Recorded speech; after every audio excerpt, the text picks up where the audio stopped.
তো আমাদের ত্রিভুজের সর্বসমতায় আমরা বলছিলাম যে ত্রিভুজের একটা ত্রিভুজের সাথে অন্য একটা ত্রিভুজ যদি সর্বসম হতে চায়, তাহলে অন্তত দুই বাহু আর তার যে কোণটা আছে, দুইটা বাহুর অন্তর্ভুক্ত কোণ, অন্তর্ভুক্ত মানে হচ্ছে দুইটা বাহুর সাথে যে কোণটা, সেটা অন্য ত্রিভুজের দুই বাহু আর হচ্ছে অন্তর্ভুক্ত কোণের সাথে সমান হতে হবে। তো আমরা হচ্ছে এটা একটু এঁকে দেখি।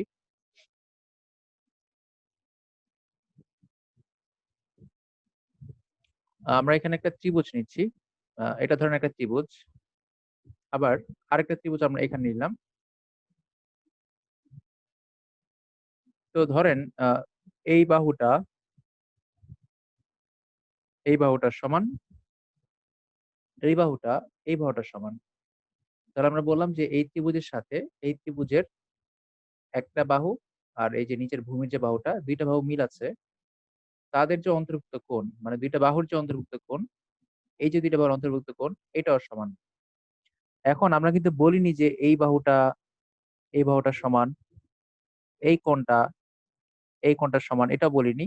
এই কোণটা এই কোণটার সমান, দুইটার ক্ষেত্রফল সমান, এগুলো কিন্তু আমরা বলিনি। কিন্তু যেহেতু দুই বাহু আর অন্তর্ভুক্ত কোণ সমান, অটোমেটিক্যালি সবকিছু সমান হয়ে যাবে, অর্থাৎ সবগুলো বাহু সমান হবে, সবগুলো কোণ সমান হবে, এবং যে ক্ষেত্রফলটা আছে, এই যে মাঝখানের যে এরিয়াটা আছে, সবটা ক্ষেত্রফল সমান হয়ে যাবে। এটা ছিল আমাদের ১ নাম্বারটা। ২ নাম্বার যে শর্তটা আছে, ২ নাম্বার শর্তে বলা আছে ২ কোণ আর ১ বাহু। সিমিলারলি যদি আমরা বাহু না নিয়ে প্রথমে ২ টা কোণ নেই আর তার সাথে আরেকটা বাহু নেই, তাহলেও কি হবে? সর্বসম হবে। আর ৩ টা বাহু যদি পরস্পর সমান হয়, ধরেন আ একটা ত্রিভুজের ৩ টা বাহু অন্য ত্রিভুজের ৩ টা বাহু সমান, তাহলে সর্বসম হবে। আর ৪ নাম্বার হচ্ছে যদি সমকোণী ত্রিভুজ হয়, তাহলে আমরা একটু এঁকে দেখি। সমকোণী ত্রিভুজের ক্ষেত্রে হবে অতিভুজ আর ১ বাহু সমান। তো ধরেন আমরা যদি হচ্ছে একটা সমকোণী ত্রিভুজ আঁকি, তো আমরা জানি সমকোণী ত্রিভুজের একটা কোণ সমকোণ। আমরা একটা সমকোণী ত্রিভুজ এঁকে নিচ্ছি। আ এটা হচ্ছে ধরলাম একটা সমকোণী ত্রিভুজ। তাহলে এই সমকোণী ত্রিভুজের এই কোণটা আমরা ধরে নিলাম হচ্ছে ৯০ ডিগ্রি। তো আরেকটা সমকোণী ত্রিভুজ নিবো আমরা। আরেকটা সমকোণী ত্রিভুজ নিবো। তো নেওয়ার পরে ধরলাম আমরা আ এইখানের এই কোণটা ৯০ ডিগ্রি। যেহেতু সমকোণী ত্রিভুজ এটা ৯০ ডিগ্রি হবে। এখন কথা হচ্ছে যে অতিভুজ এইটা যা হবে, এই অতিভুজ যদি তাই হয়, আর ভূমি এটা যা আছে এটা যদি তাই হয়, তখন আমরা বলতে পারবো যে সমকোণী ত্রিভুজের ক্ষেত্রে অতিভুজ আর ভূমি সমান হলেই, সমকোণী ত্রিভুজের ক্ষেত্রে অতিভুজ আর ভূমি সমান হলেই অটোমেটিক্যালি সব দিক থেকে সমান হয়ে যাবে। অর্থাৎ আ ক্ষেত্রফল সমান হয়ে যাবে। এই হচ্ছে ৪ টা বৈশিষ্ট্য। এগুলো খুবই ইম্পোর্টেন্ট। পাশাপাশি আমরা একটা জিনিস নোট লিখে রাখি সবাই। সবাই একটু নোটটা লিখে ফেলি। ব্যতিক্রম বিষয়টা হচ্ছে যদি একটা ত্রিভুজের ৩ টা কোণ অন্য ত্রিভুজের ৩ টা কোণের সমান হয়। সবাই লিখে নিয়ে একটি ত্রিভুজের ৩ টি কোণ অন্য ত্রিভুজের ৩ টি কোণের সমান হলে, একটি ত্রিভুজের ৩ টি কোণ অন্য ত্রিভুজের ৩ টি কোণের সমান হলে ত্রিভুজ দুটি সর্বসম হবে না। একটি ত্রিভুজের ৩ টি কোণ অন্য ত্রিভুজের ৩ টি কোণের সমান হলে ত্রিভুজ দুটি সর্বসম হবে না। একটি ত্রিভুজের ৩ টি কোণ অন্য ত্রিভুজের ৩ টি কোণের সমান হলে ত্রিভুজ দুটি সর্বসম হবে না। তখন সর্বসম না হয়ে ওইটাকে বলা হয় সদৃশ্যকোণী ত্রিভুজ। সদৃশ্যকোণী মানে হচ্ছে এরা কোণের দিক থেকে সদৃশ, কিন্তু হচ্ছে সর্বসম না। সর্বসম মানে হচ্ছে সব অ্যাঙ্গেল থেকে সমান। আমরা লিখব একটি ত্রিভুজের ৩ টি কোণ অন্য ত্রিভুজের ৩ টি কোণের সমান হলে ত্রিভুজ দুটি সর্বসম হবে না। ত্রিভুজ দুটি সদৃশ্যকোণী ত্রিভুজ হবে। ত্রিভুজ দুটি সর্বসম হবে না। ত্রিভুজ দুটি সদৃশ্যকোণী ত্রিভুজ হবে।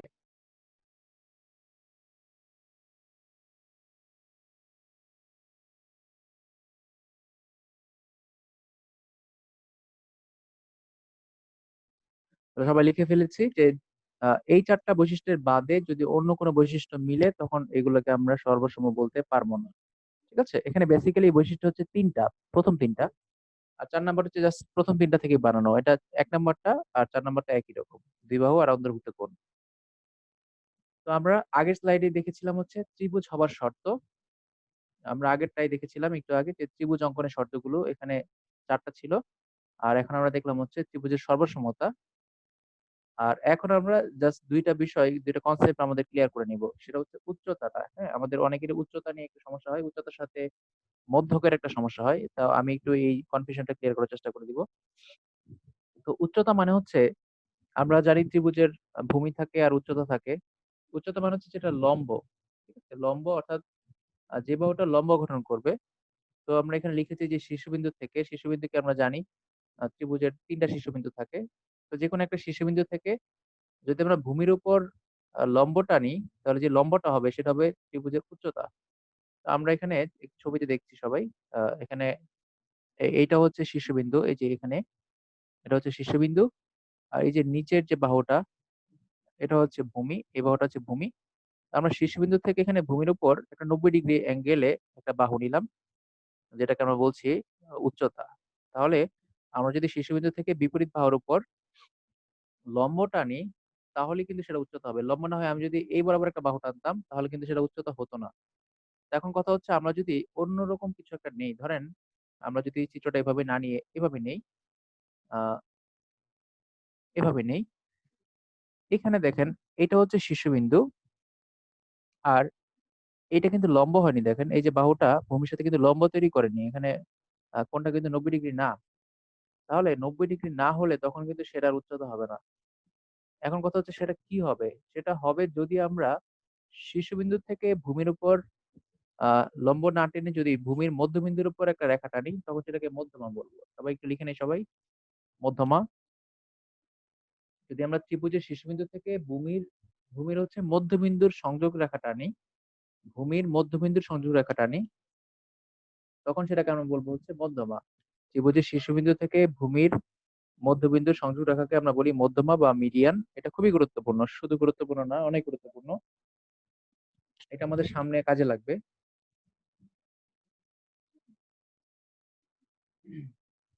তাহলে শীর্ষবিন্দু থেকে ভূমির মধ্যবিন্দুর সংযোগ রেখা, এটাকে আমরা বলি হচ্ছে মধ্যমা। এখন আমি এটাকে যদি একটু এঁকে দেখাতে চাই, হোয়াইট বোর্ড নিচ্ছি আমরা। এখানে ধরেন আমি একটা ত্রিভুজ আঁকলাম এখানে। আমরা একটা ত্রিভুজ আঁকলাম। ত্রিভুজ আঁকার পরে এইটা হচ্ছে ত্রিভুজের ভূমিটা ধরেন, এটা হচ্ছে ত্রিভুজের ভূমিটা। আমরা যদি এই ভূমিটাকে সমান ২ ভাগে ভাগ করি, ধরেন আমরা যদি ধরি এইখানে হচ্ছে ত্রিভুজের ভূমিটা হচ্ছে সমান ২ ভাগে ভাগ হলো এখানে। এখানে ধরে নিলাম। তাহলে শীর্ষবিন্দু থেকে ভূমির মধ্যবিন্দু সংযোগ রেখার এখানে যদি আমরা একটা রেখা টানি, তাহলে এই বরাবর যে রেখাটা টানবো, এই রেখাটাকে আমরা বলবো হচ্ছে মধ্যমা বা হচ্ছে মিডিয়ান। অর্থাৎ ভূমিটাকে আমরা ১ম এ ২ ভাগে ভাগ করব। তার মানে যেখানেই মধ্যমার কথা বলা থাকবে অটোমেটিক ভূমিটা ২ ভাগে ভাগ হয়ে যাবে। তাহলে যদি বলা থাকে এটা যদি ৫ সেন্টিমিটার হয়, তাহলে এটা অবশ্যই ৫ সেন্টিমিটার হবে। ঠিক আছে? যদি বলা থাকে যে এখানে ABC হচ্ছে একটা ত্রিভুজ, সিম্পল একটা বিষয় কিন্তু না জানা থাকলে এটা খুবই কঠিন হয়ে যাবে। ধরেন বলা হচ্ছে ABC হচ্ছে একটা ত্রিভুজ। এখন বলা হচ্ছে যে ABC ত্রিভুজের AD হচ্ছে মধ্যমা। আমরা যদি এটাকে D ধরি, ধরেন বলা হচ্ছে যে ABC ত্রিভুজের AD হচ্ছে মধ্যমা।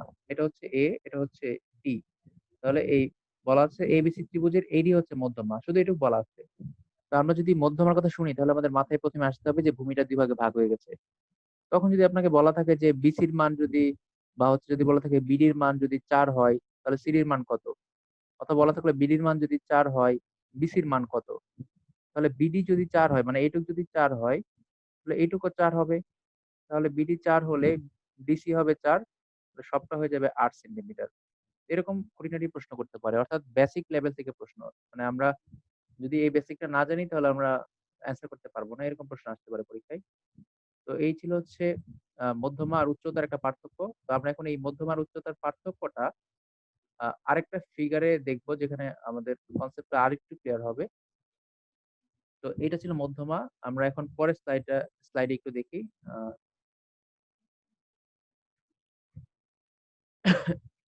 এই স্লাইডে আমরা একটু দেখছি যে মধ্যমা আর হচ্ছে উচ্চতা ২ টাই পাশাপাশি আঁকানোর চেষ্টা করা হয়েছে।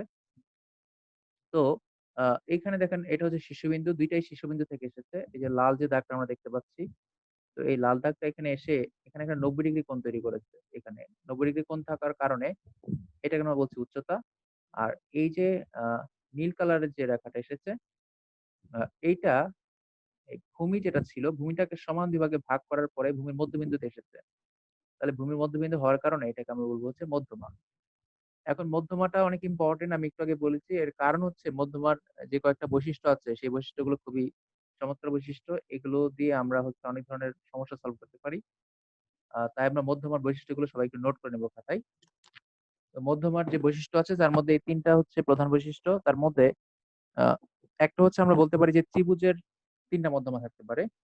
ঠিক আছে? যেহেতু আমরা মধ্যমাটা ত্রিভুজের ক্ষেত্রে চিন্তা করি, তো ত্রিভুজের হচ্ছে মধ্যমা থাকবে ৩ টা। সবাই লিখে ফেলি, ত্রিভুজের মধ্যমা ৩ টা। আর ৩ টা মধ্যমা, যে ৩ টা মধ্যমা আছে, ৩ টা মধ্যমা যদি পরস্পরকে ছেদ করাই আমরা ৩ টা মধ্যমাকে, তাহলে একটা মধ্যমা আরেকটা মধ্যমাকে ২:১ এ ভাগ করবে। ২:১ এ ভাগ করবে। এটা আমি দেখিয়ে দিচ্ছি, সমস্যা নেই, চিত্রে দেখাবো। আ লিখবো আমরা মধ্যমা ত্রয় বা অথবা লিখতে পারি একটি মধ্যমা আরেকটি মধ্যমাকে ২:১ এ বিভক্ত করে বা অন্তর্বিভক্ত করে। আমরা বলতে পারি একটি মধ্যমা আরেকটি মধ্যমাকে ২:১ এ বিভক্ত করে বা অন্তর্বিভক্ত করে। আচ্ছা, এটা গেল একটা। ৩ নাম্বার হচ্ছে একটা মধ্যমা, যদি আমরা একটা মধ্যমাকে কনসিডার করি, তাহলে মধ্যমা ত্রিভুজের ক্ষেত্রফলকে সমান ২ ভাগে ভাগ করবে। মধ্যমা ত্রিভুজের ক্ষেত্রফলকে সমান ২ ভাগে ভাগ করবে। এখান থেকে বিসিএস এ ২ বার প্রশ্ন এসেছে। এই যে লাস্ট যে পয়েন্টটা সেটা নিয়ে, যে মধ্যমা ত্রিভুজের ক্ষেত্রফলকে সমান ২ ভাগে ভাগ করে। তো আমরা চিত্রে যেটা দেখছিলাম সেখান থেকে আমরা ৩ নাম্বার পয়েন্টটা আমরা একটু ভালো করে আগে পড়ে আসি, তারপরে ২ নম্বরে আসছি আমরা। ৩ নাম্বার পয়েন্টটা দেখার জন্য আমরা আবার হোয়াইট বোর্ডে ব্যাক করছি। ধরেন আমি একটা একটু অড ধরনের ত্রিভুজ আঁকলাম, যেটা হচ্ছে নির্দিষ্ট আকৃতি না ত্রিভুজের। বিভিন্ন রকম আকৃতি আছে ত্রিভুজের। ধরেন একটা বিষমবাহু ত্রিভুজ। প্রশ্নে বলা আছে যে এই যে এই রেখাটা হচ্ছে ধরেন মধ্যমা। বলা আছে এটা হচ্ছে মধ্যমা। ঠিক আছে? এটা দেয়া আছে মধ্যমা। আ যেহেতু মধ্যমা, এখন যদি কোনোভাবে আপনার এই অংশের ক্ষেত্রফল বলা থাকে, ধরেন বলা আছে যে এই অংশের ক্ষেত্রফল হচ্ছে ১০ বর্গ সেন্টিমিটার। এই অংশটার ক্ষেত্রফল। তো যেহেতু আমরা জানলাম যে এটা হচ্ছে মধ্যমা, তাহলে এই অংশটার ক্ষেত্রফলও ১০ বর্গ সেন্টিমিটার হবে। এর কারণ হচ্ছে আমরা যেটা বলছি লাস্ট পয়েন্টে, যে একটা ত্রিভুজের মধ্যমা ত্রিভুজটাকে সমান ২ টা ত্রিভুজে ভাগ করবে। তাহলে এই অংশটার ক্ষেত্রফল যা হবে, এই অংশটার ক্ষেত্রফল তাই হবে। তো এখন যদি এভাবে প্রশ্ন করতো যে এই সবটা হচ্ছে একটা ত্রিভুজ, সবটার ক্ষেত্রফল হচ্ছে ৩০, আর বলা আছে এইটা হচ্ছে তার মধ্যমা। ধরেন আমি যদি বলি এটা হচ্ছে A, আর এটা যদি আমি বলি D, তো বলা আছে এই যে ত্রিভুজের হচ্ছে AD হচ্ছে মধ্যমা আর সবটার ক্ষেত্রফল দেওয়া আছে ৩০। এখন বলা আছে যে এরকম ABD এর ক্ষেত্রফল কত? ABD এইটা। এটাকে যদি আমরা বলি যে ABD, তাহলে ABD হচ্ছে ত্রিভুজ, আ যেটা ক্ষেত্রফল ছিল টোটাল সেটাকে আমরা ২ ভাগে ভাগ করে ফেলবো। তাহলে এইটুকুর ক্ষেত্রফল হয়ে যাবে ১৫। তার মানে এটা হয়ে যাবে ১৫। আবার যদি বলা থাকে যে ABD হচ্ছে ১৫ আর AD হচ্ছে মধ্যমা, তাহলে কি হবে? তাহলে সবটার ক্ষেত্রফল হয়ে যাবে ডাবল। সবটা হয়ে যাবে ৩০। অথবা এটা ১৫ হলে এটা হয়ে যাবে ১৫। এভাবে প্রশ্ন আসছে বিসিএস এ। তো এখান থেকে প্রশ্ন আসতে পারে আবার। তারপরে আমরা আ পরের যে বৈশিষ্ট্যটা ছিল সেটা আমরা একটু দেখব। আমরা আমাদের আগের স্লাইডে ফেরত যাচ্ছি।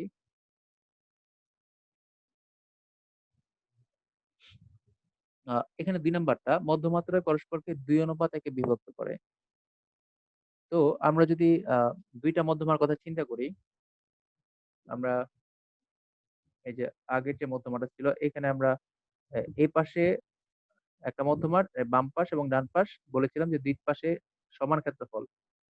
এখন আমরা যদি মধ্যমা এখানে আ একটা না নিয়ে আরো কিছু মধ্যমা নেই। ধরেন এই যে এইটা হচ্ছে একটা মধ্যমা, এখানে লাল দাগগুলো হচ্ছে মধ্যমা, এটা একটা মধ্যমা। এখন আপনি চিন্তা করলেন যে শীর্ষবিন্দু তো ত্রিভুজের ৩ টা হয়। আমি এখানে শীর্ষবিন্দু থেকে নিবো, আমার ইচ্ছা হচ্ছে আমি আবার এখান থেকেও নিবো। তাহলে এই শীর্ষবিন্দু থেকে যদি আমরা এই শীর্ষবিন্দু যেখানে আছে তার বিপরীত বাহু হচ্ছে এইটা, যে কালো দাগটা। এটা হচ্ছে তার বিপরীত বাহু। তো আমরা যদি এই বিপরীত বাহুটাকে সমান ২ ভাগে ভাগ করি, তাহলে এই শীর্ষবিন্দু থেকে বিপরীত বাহুতে যে রেখাটা টানলাম, বিপরীত বাহুর মধ্যবিন্দুর এই সংযোগ রেখাটা হয়ে গেল একটা মধ্যমা। আবার আপনি চিন্তা করলেন আমি এই শীর্ষবিন্দু থেকেও আরেকটা মধ্যমা নিবো। তাহলে এখানের শীর্ষবিন্দু থেকে আমরা কি করলাম? তার যে বিপরীত বাহু আছে এইটা, এই বিপরীত বাহুর মধ্যবিন্দু নিলাম এইখানে। নেয়ার পরে আমরা আরেকটা মধ্যমা টানলাম। তাহলে আমরা ৩ টা শীর্ষবিন্দুর জন্য ৩ টা মধ্যমা পেয়ে গেলাম। এখন কথা হচ্ছে এই যে ৩ টা মধ্যমা আঁকার পরে কি ঘটনা ঘটলো? তো ৩ টা মধ্যমা আঁকার পরে যে ঘটনা ঘটলো সেটা হচ্ছে এই প্রত্যেকটা মধ্যমার মধ্যে একটা সম্পর্ক তৈরি হলো। যেমন আমরা যখন যদি এই মধ্যমা আর এই মধ্যমাটা চিন্তা করি, ২ টা মধ্যমা, তাহলে দেখেন এই অংশটা একটু বড়, এটা একটু বড়, আর এই অংশটা একটু ছোট। আবার এই অংশটা ছোট, এই অংশটা বড়। তো আপনি যদি যেকোনো ২ টা মধ্যমা চিন্তা করেন, আমি যদি চিন্তা করি এই মধ্যমাটা আর এই মধ্যমাটা, তাহলে এই অংশটা বড়, এই অংশটা ছোট। এই অংশটা ছোট, এই অংশটা বড়। তো আমরা বলতে পারি যে একটা মধ্যমা আরেকটা মধ্যমাকে ২ অনুপাতে ভাগ করে। তার মানে এই বড় ভাগটা হবে ২, এই বড় ভাগ ছোট ভাগটা হবে ১। আবার এইটা হবে ২, এটা হবে ১, এটা হবে ২, এটা হবে ১। আমি একটু এঁকে দেখাচ্ছি আপনাদেরকে। তাহলে আপনারা ক্লিয়ার হয়ে যাবেন। তো আমরা যদি এখানে মধ্যমাটা আঁকি, ধরেন আমি জাস্ট এভাবে randomly ৩ টা মধ্যমা নিচ্ছি। এটা একটা মধ্যমা, এটা একটা মধ্যমা। আমরা ২ টা নিয়ে ১ম এ কথা বলি। তাহলে একটা মধ্যমা আরেকটা মধ্যমাকে ২ অনুপাতে ভাগ করবে। তার মানে এই পাশে ২ ভাগ থাকবে, এই পাশে ১ ভাগ থাকবে। ধরেন এই পাশে ধরেন আমি ধরলাম ২ ভাগ, আর এই পাশে হচ্ছে ১ ভাগ। আবার এটা যদি চিন্তা করি, এটাও সেইম। এই বড় ভাগটা এই পাশে থাকবে ২ ভাগ, এই পাশে থাকবে ১ ভাগ। তাহলে এখান থেকে প্রশ্ন কিভাবে পরীক্ষায় এসেছে? প্রশ্ন এসেছে এভাবে, ধরেন এই মধ্যমাটা, এখান থেকে একটা মধ্যমার কথা বলা আছে। আ আমরা যদি এখান থেকে, ওকে, আমাদের প্রশ্ন হচ্ছে, ধরেন এটা দেয়া আছে হচ্ছে ৬ সেন্টিমিটার। এটা বলতে কতটুকু? শুধু এই অংশটা। এখান থেকে এইটুকু। এটা দেয়া আছে ৬ সেন্টিমিটার। প্রশ্নে বলা আছে যে এইটা হচ্ছে একটা ত্রিভুজ ABC। যেকোনো একটা ত্রিভুজ বলা আছে ABC। আর হচ্ছে আপনার ওই যে মধ্যমাগুলোর নাম দেয়া আছে। যে AD হচ্ছে একটা মধ্যমা। প্রশ্নে বলা আছে ABC। ধরেন চিত্র আঁকা নাই, শুধু মুখে বলা আছে যে, বা প্রশ্নে বলা আছে, লেখা আছে প্রশ্নে যে ABC হচ্ছে একটা ত্রিভুজ, AD হচ্ছে একটা মধ্যমা, আর BE হচ্ছে একটা মধ্যমা। এইটুকু শুধু বলা আছে। তারপর বলা আছে হচ্ছে BO, আমরা ধরলাম এটা হচ্ছে O, এই বিন্দুটা ধরলাম O, এটা বলা আছে BO সমান ৬ সেন্টিমিটার হলে তাহলে OD সমান কত? বের করতে বলছে এইটা। এটা বলা আছে, বের করতে বলছে। বলা আছে BO সমান হচ্ছে ৬, এটা বলা আছে BO সমান ৬, OD কত? তো আমি জানি যে হচ্ছে এটা ৬ হলে এটা হবে ৩। মানে একদিকে ২ ভাগ থাকবে, একদিকে ১ ভাগ থাকবে। তার মানে অর্ধেক থাকলে ডাবল করব, ডাবল থাকলে অর্ধেক করব। এই পাশে বড়, তাই আমরা এটাকে ৬ টাকে অর্ধেক করে ৩ করলাম। তো এটা ৬ হলে এর পাশেরটা হবে ৩, আর এটা এটা যদি ৩ হয়, এই অংশটা যদি ৩ হয়, OD যদি ৩ হয়, তাহলে অবশ্যই AO টা হয়ে যাবে তার ডাবল। AO টা হয়ে যাবে ৬। এখন কথা হচ্ছে, আমরা যদি ৩ নাম্বার যে মধ্যমা এটা যদি নিলাম, তাহলে কি ঘটনা ঘটতো? ধরেন ৩ নাম্বার মধ্যমাটা আমরা নিলাম। ৩ নাম্বার মধ্যমা নিলে তাহলে এইটা ৬ হলে পাশেরটা হবে ৩, এটা হবে আবার ৬, তারপরেরটা হবে আবার ৩, আবার ৬, আবার ৩। তার মানে এখান থেকে যেকোনো একটা মান আমরা জানলে বাকিগুলো অটোমেটিক বের করতে পারবো। যেটা যেটা যে সেটটা বড় আমরা চিত্র দেখে বুঝে নিব। আমরা যদি চিত্র দেয়া না থাকে, আমরা চিত্রটা এঁকে নিব ফার্স্টে। যে সেটটা বড় সেটার মান যদি ১০ হয়, তাহলে তার বিপরীত বা বাকি অর্ধেকটা হবে ১০ এর অর্ধেক ৫। তাহলে যদি একটা ৫ হয়, তাহলে তার ডান পাশেরটা বা বাম পাশেরটা সেটা হবে ১০। আবার যদি একটা ১০ হয়, তাহলে ডান পাশেরটা বা বাম পাশেরটা হবে ৫। এভাবে করে আমরা মান বের করতে পারি। এখান থেকেও বিসিএস এর প্রশ্ন এসেছে। তো এটা অনেক ইম্পোর্টেন্ট। বিসিএস এর জন্য এটা খুবই ইম্পোর্টেন্ট। মানে ত্রিভুজের অংশ থেকে যদি থিওরিটিক্যালি প্রশ্ন আমরা চিন্তা করি, বা এখান থেকে ম্যাথও দেওয়া যেতে পারে। তো এই অংশগুলো খুবই ইম্পোর্টেন্ট, কারণ এখানে বেসিকটা জানতে হয়। বেসিকটার জন্য ইম্পোর্টেন্ট। এখন কথা হচ্ছে, এই যে বিন্দুটা, ৩ টা মধ্যমা যে একসাথে যোগ করলাম আমরা, এই যে বিন্দুটা, এখানে একটা বিন্দু পেলাম আমরা, এই বিন্দুটাকে বলা হয় ভরকেন্দ্র বা সেন্ট্রয়েড। তাহলে ত্রিভুজের মধ্যমাগুলো যদি আমরা একসাথে যোগ করি, তাহলে যেটা পাবো সেটা হচ্ছে ভরকেন্দ্র। আমাদের স্লাইডে আছে। আমার স্লাইড দেখে নিচ্ছি তো। তো আমরা এই যে এখানে দেখতে পাচ্ছি, দেখেন এই যে ৩ টা মধ্যমা যে বিন্দু ছেদ করেছে সেটাকে আমরা বলছি হচ্ছে ভরকেন্দ্র।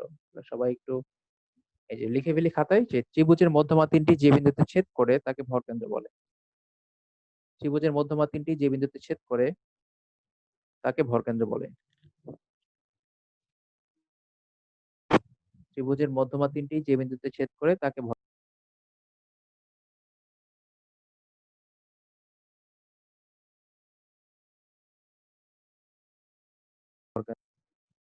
আচ্ছা, আমরা এখন এই যে ভরকেন্দ্রের ছবিটা, আরেকটা ছবি আছে সেখানে আমরা একটু দেখে নিই। এই যে এই ছবিটা একটু অন্যরকম করে আঁকা হয়েছে চিত্রটা।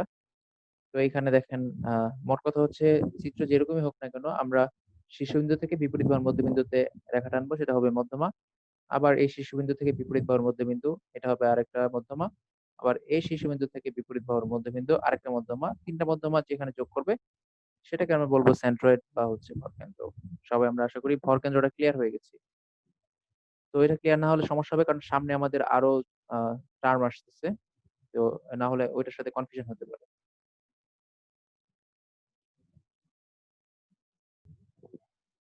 ওকে, আমরা এখন যাব হচ্ছে পরিকেন্দ্র বা সার্কাম সেন্টারে। তো পরিকেন্দ্র হচ্ছে এই যে আমরা যখন ভরকেন্দ্র আর পরিকেন্দ্র এগুলো একসাথে সবগুলো করবো তখন আমরা গুলিয়ে ফেলতে পারি। তো একটু ভালো করে খেয়াল করি। মধ্যমাটা তো সাধারণ বাহু হিসেবে কাজ করবে। আচ্ছা, এই যে পরিকেন্দ্র, সবাই একটু ভালো করে সংজ্ঞাটা লিখে ফেলি। ত্রিভুজের বাহুগুলোর লম্ব দ্বিখণ্ডকগুলো যে বিন্দুতে ছেদ করে তাকে পরিকেন্দ্র বলে। এই লাইনটাকে অনেকভাবে লেখা যায়। আপনাদের আমি যে শীট দিব, প্র্যাকটিস শীট, সেখানে আবার অন্যভাবে লেখা আছে। একই কথা, আপনারা কনফিউজ হবেন না। এখানে বলা আছে ত্রিভুজের বাহুগুলোর লম্ব দ্বিখণ্ডক যে বিন্দুতে ছেদ করে তাকে পরিকেন্দ্র বলে। তো আমরা লম্ব কি সেটা আমরা জানি। তো লম্ব দ্বিখণ্ডক, আমরা বাহুর দ্বিখণ্ডক জানি। অর্থাৎ একটা বাহুকে যদি আমরা দুই ভাগে ভাগ করি তাহলে সেটা হবে দ্বিখণ্ডক। আর সেইখানে যদি আমরা একটা লম্ব টানি তাহলে সেটা হয়ে যাবে আহ সেই সবগুলো লম্বকে যদি আমরা একসাথে যোগ করি তাহলে সেটা হবে পরিকেন্দ্র। আমরা লিখি, তারপর আমি বুঝাচ্ছি, সবাই একটু লিখে নিই। ত্রিভুজের বাহুগুলোর লম্ব দ্বিখণ্ডকগুলো যে বিন্দুতে ছেদ করে তাকে পরিকেন্দ্র বলে। ত্রিভুজের বাহুগুলোর লম্ব দ্বিখণ্ডক। তো আমরা একটু আলাদা করে ছবি আঁকি, তাহলে ক্লিয়ার হবে বিষয়টা। এখান থেকে আমরা বুঝতে পারবো না। তো যদি আমরা এখানে একটা ছবি আঁকি, তো ধরেন এটা হচ্ছে একটা ত্রিভুজ। আমরা এখানে একটা ত্রিভুজ নিলাম। তো এখন আমি এই যে নিচে আহ, আমরা এইখানে ধরেন এটাকে দুই ভাগে ভাগ করার পরে আমরা যদি এখানে একটা লম্ব টানতে পারি, সেখানে যদি একটা লম্ব টানতে পারি, এরকম করে সবগুলো বাহুতে যদি এরকম করে আরেকটা লম্ব আসে, এইখানে যদি একটা লম্ব আসে,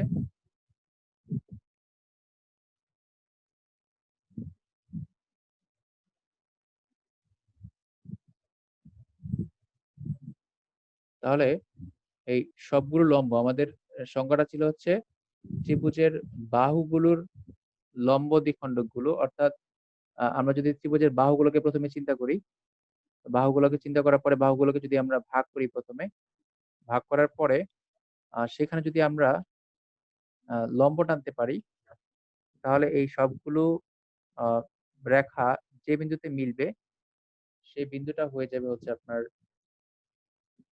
ত্রিভুজটার। এখানে এখানে আমি এটাকে একটু একটু ভালো করে রাখছি। ধরেন ফ্রি হ্যান্ড রাখছি, তো জাস্ট এই বিন্দুটা জাস্ট চিন্তা করেন। এই বিন্দুটা, এটা হয়ে যাবে আমাদের পরিকেন্দ্র। তো আমরা যখন পরিকেন্দ্র আর হচ্ছে ভরকেন্দ্র আর হচ্ছে অন্তকেন্দ্র, আর একটা টার্ম আছে, এগুলো দেখবো।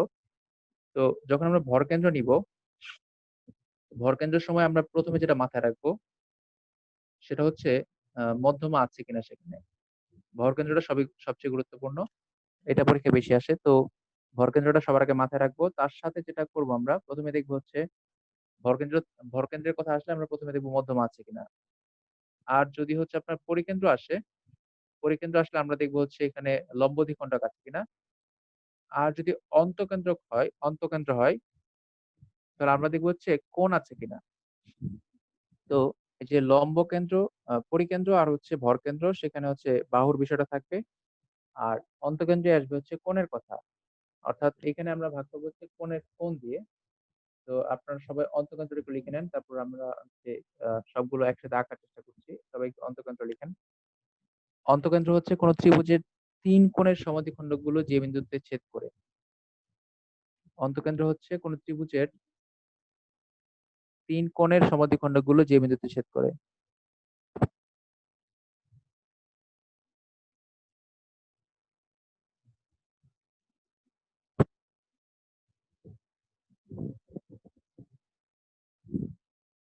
3 কোণের সমাদ্বিখণ্ড হলো 3 কোণের সমাদ্বিখণ্ডগুলো যে বিন্দুতে ছেদ করে তাকে অন্তঃকেন্দ্র বলে।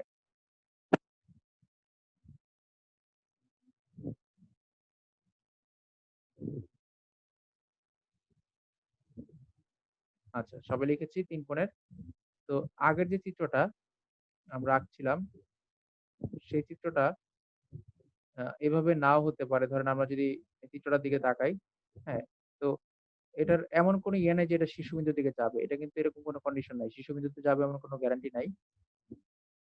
ধরেন আমি যদি অন্য একটা চিত্র আঁকি তাহলে ধরেন আমি এইটা আঁকলাম। আমি হচ্ছে ৩ টা একসাথে দেখানোর চেষ্টা করছি। ধরেন আমি এখান থেকে এটা হচ্ছে শীর্ষবিন্দু আর এটা হচ্ছে বিপরীত বাহুর মধ্যবিন্দু।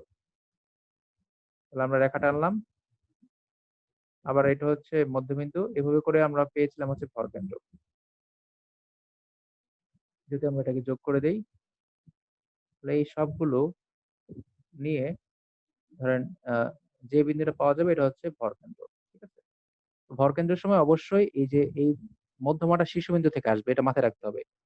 আর ২ নাম্বারটা আমরা যেটা দেখেছিলাম পরিকেন্দ্র, সেটা হচ্ছে ১ম এ আমরা মধ্যবিন্দু নিয়ে নিব। একটা মধ্যবিন্দু নিব। নিয়ে এই মধ্যবিন্দু থেকে লম্ব টানবো।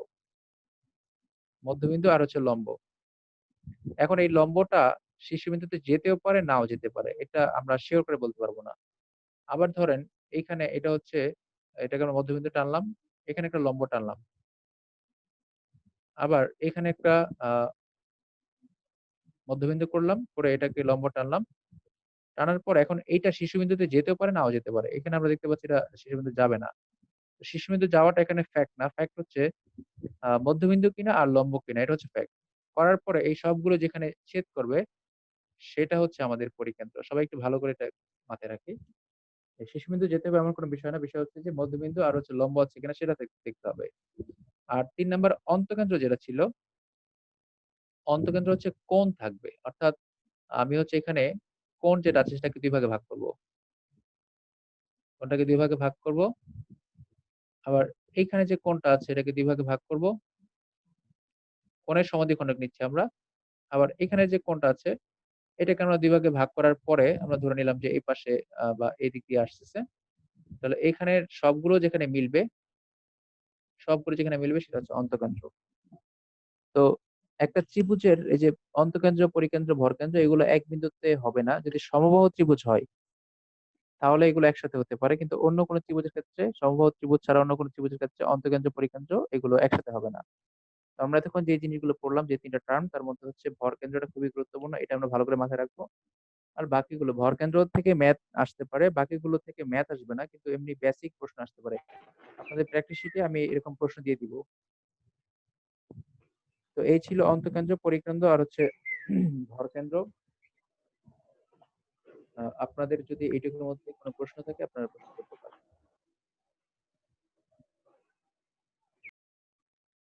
আচ্ছা, আমি বলছিলাম লম্ব কেন্দ্রের কথা। যদি আমরা এই যে শীর্ষবিন্দু থেকে বিপরীত বাহুর উপর লম্ব টানি, লম্বটা যেকোনো জায়গায় হতে পারে। এখানে মধ্যবিন্দু হতে হবে এমন কোনো কথা নেই। লম্ব যেখানে হবে সেখানেই। তখন সেটা হবে লম্ব কেন্দ্র। ঠিক আছে? এটা ইম্পোর্টেন্ট না তাই আপনাদের বলিনি। এটা হচ্ছে লম্ব কেন্দ্র। এই যে এই বিন্দুটা। তখন এখানে মধ্যবিন্দু হতে হবে এমন কোনো কথা নেই। লম্ব যেখানে হবে সেখানেই। কিন্তু পরিকেন্দ্রে হতে গেলে অবশ্যই সেখানে আগে আমরা সমদ্বিখণ্ডক এঁকে নিব, তারপর সমদ্বিখণ্ডকের উপর লম্ব টানবো। তখন সেটা হয়ে যাবে হচ্ছে আ পরিকেন্দ্র। তাহলে আমি একটু আবার বলছি। সেটা হচ্ছে যদি আমরা শীর্ষবিন্দু থেকে বিপরীত বাহুর মধ্যবিন্দুর উপর রেখা টানি সেখানে কিন্তু লম্বের বিষয় নাই। জাস্ট মধ্যবিন্দুর উপর রেখা টানলে সেটা হবে ভরকেন্দ্র সেখানে তৈরি হবে। আর যদি আমরা আ শীর্ষবিন্দুর নিব না, নিব হচ্ছে যে আ মধ্যবিন্দু, বাহুর মধ্যবিন্দু আর সেখানে যদি একটা লম্ব টানি, তাহলে এই সবগুলো লম্ব দ্বিখণ্ডক বা লম্ব সমদ্বিখণ্ডক যেখানে আসবে সেখানে হবে পরিকেন্দ্র। আর সর্বশেষ যদি আমরা কোণটাকে ভাগ করি সেখানে আসবে হচ্ছে অন্তকেন্দ্র। আর যদি আমরা শুধু আমরা শীর্ষবিন্দু থেকে বিপরীত বাহুর মধ্যবিন্দু নেই সেটা হয়ে যাবে লম্ব কেন্দ্র। এর বাইরে আর কোনো কেন্দ্র নাই। ঠিক আছে?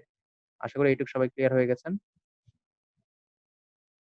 তো আজকের আমাদের ক্লাসটা এখানেই শেষ। আমরা ইনশাআল্লাহ নেক্সট দিন আপনাদের ত্রিভুজের আরো অংশ বাকি আছে সেগুলো হচ্ছে